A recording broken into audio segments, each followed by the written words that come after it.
मैं तुमको खुल के कह रहा हूं कि मजलिस इत्तेहादुल मुस्लिमीन ना मोदी शाह RSS से डरती है, ना तेजस्वी नीतीश कुमार से डरती है। मैं तो इंतजार कर रहा हूं जब चक्का जाम होगा तो दुनिया देखेगी कि सीमांचल में इनकलाब बर्पा हो जाएगा। सीमांचल की बदकिस्मती ये रही कि जिसको आपने धूप में खड़े होकर भूखे रहकर अपना एक एक वोट डालकर उनको कामयाब किया, वो पटना और दिल्ली जाकर अपना पेट भर लेते हैं और आपकी गरीबी को भुला देते हैं। सीमांचल को तुमने क्यों वीरान किया तेजस्वी यादव, बताओ? तुम लाख गालियां दे दो असदुद्दीन ओवैसी को, तुम जितने इल्जाम लगाना चाहते इल्जाम लगाओ, दुनिया में जितनी गालियां हैं मुझे दो, मगर मेरे सवाल का जवाब दो कि तुम अगर मुझे गालियां दोगे तो क्या सीमांचल की जनता से इंसाफ होगा? 100 करोड़ रुपये भी नहीं मिलते आपको और आकर बोलेंगे कि ओवैसी आपका वोट तोड़ने आया है, ओवैसी फुला करता है।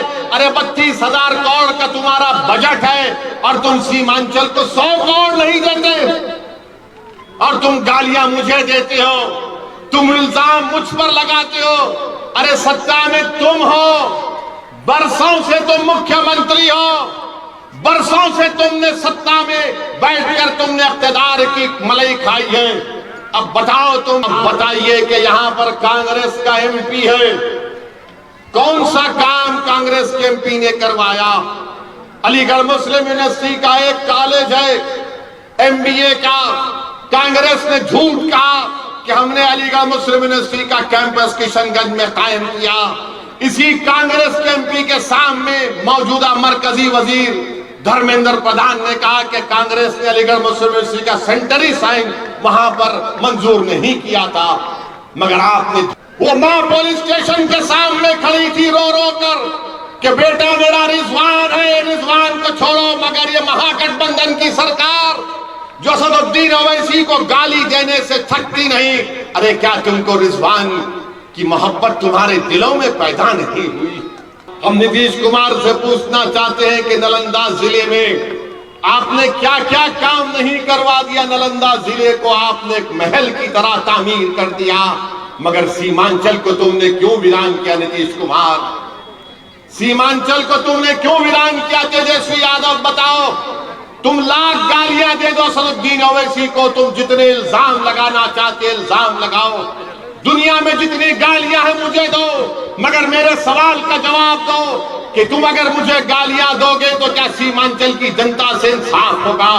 मैं तुम्हारी गालियां सुनने के लिए तैयार हूं, मगर याद रखो सीमांचल की इंसाफ की लड़ाई असदुद्दीन ओवैसी मर भी जाएगा मगर ये जनता लड़ती रहेगी, ये हमारी मां और बहनें लड़ती रहेंगी। मेरी इज्जतदार मां और बहनों, आप जानती हैं कि नीतीश कुमार ने दरभंगा मधुबनी में आप देखते हैं कि क्या क्या डेवलपमेंट वहां पर करवाया। जल संसाधना स्कीम है, 32,000 करोड़ का बजट है। बताओ गठबंधन के नेता तेजस्वी और नीतीश कुमार, 32,000 करोड़ के बजट में तुमने सीमांचल को 100 करोड़ रुपए भी नहीं दिए, 100 करोड़ रुपए भी नहीं मिलते आपको और आकर बोलेंगे कि ओवैसी आपका वोट तोड़ने आया है, ओवैसी फुला करता है।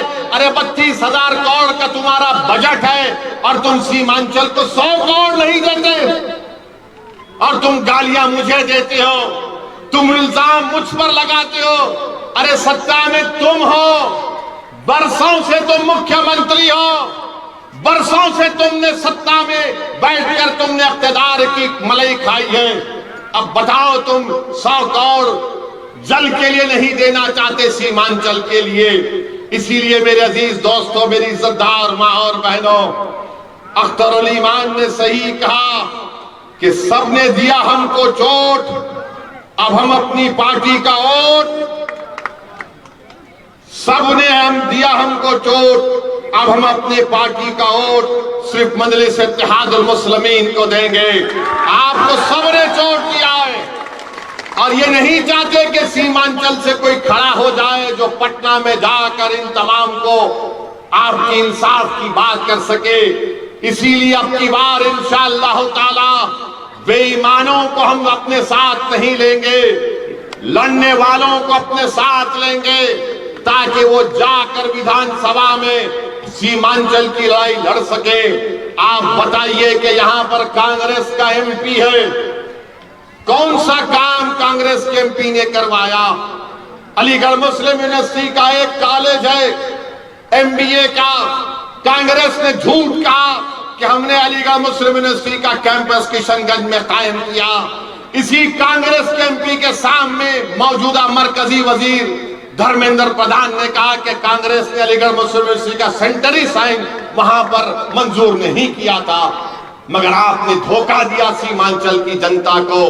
मेरे अजीज दोस्तों और बुजुर्गों, इसीलिए हम आपसे अपील कर रहे हैं कि आप मजलिस इत्तेहादुल मुस्लिमीन को और मजबूत करिए। हमको हमारे बच्चों के लिए कॉलेजेस की जरूरत है, और ये महागठबंधन के लोग जो हर बार असदुद्दीन ओवैसी को गाली देते हैं, और हम उन महागठबंधन में बैठने वाली मुस्लिम एमएलए से पूछना चाहते हैं, बताओ एक 8 साल का बच्चा जिसका नाम रिजवान था सीवान में, उसके गले में रस्सी डालकर एक 8 साल के बच्चे को 7 दिन उसकी मां से दूर रखा गया, झूठे इल्जाम में उसको जेल को भिजा दिया गया। उसकी मां पुकार पुकार कर कह रही थी कि रिजवान बच्चा है, तो तेजस्वी और नीतीश कुमार की सरकार ने कहा कि नहीं, रिजवान 8 साल का नहीं है, वो 17 साल का है। यहां पर इतनी बड़ी तादाद में हमारी मां और बहनें बैठी हैं, आप अपने दिल पर हाथ रखकर सोचो कि क्या कोई 8 साल का बच्चा अपनी मां से 8 दिन दूर रह सकता है?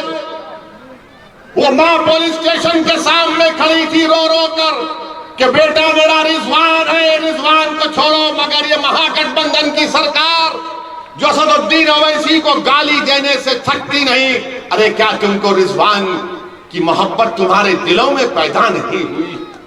बताओ कौन गया रिजवान से मिलने? अख्तर अली मान गया। किसने रिजवान के इंसाफ का मुतालबा किया? मजलिस इत्तेहादुल मुस्लिमीन और असदुद्दीन ओवैसी ने किया।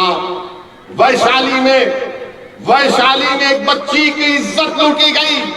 वैशाली में मुसलमान एमएलए है, कौन जाकर उस बच्ची के परिवार को हिम्मत दिलाता है, उसके इंसाफ की बात करता है? उसका नाम अख्तर अली मान है।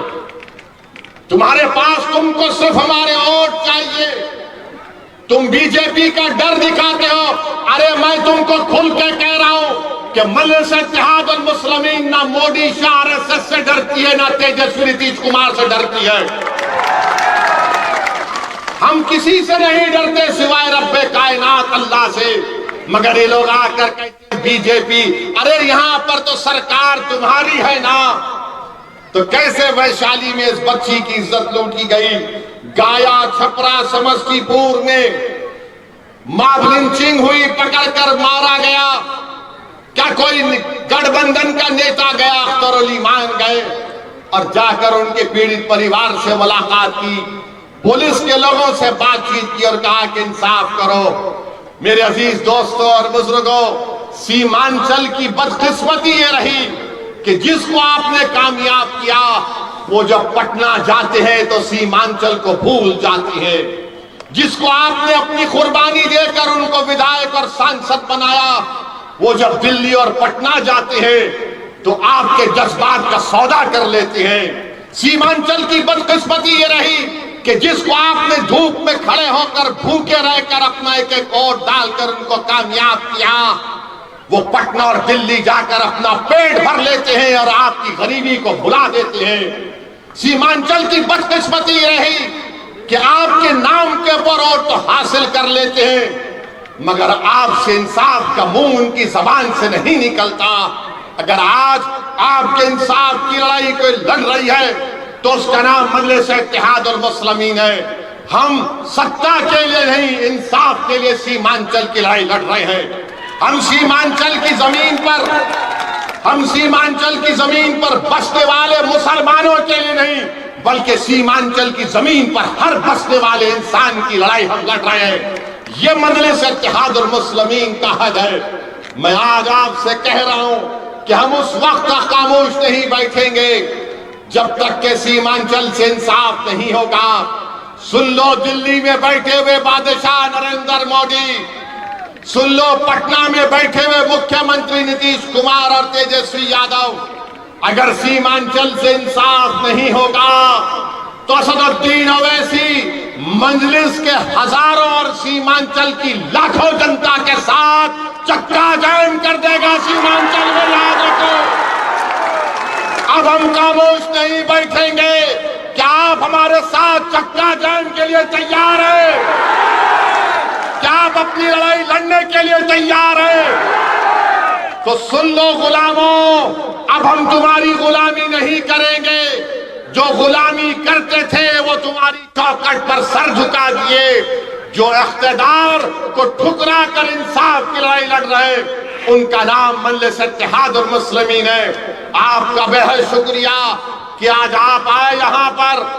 याद रख लो इस बात को, अल्लाह मेरे जिस्म में इतनी सांस भी बरकरार रखेगा तब भी मैं सीमांचल के बारे में सोचता रहूंगा और लड़ता रहूंगा।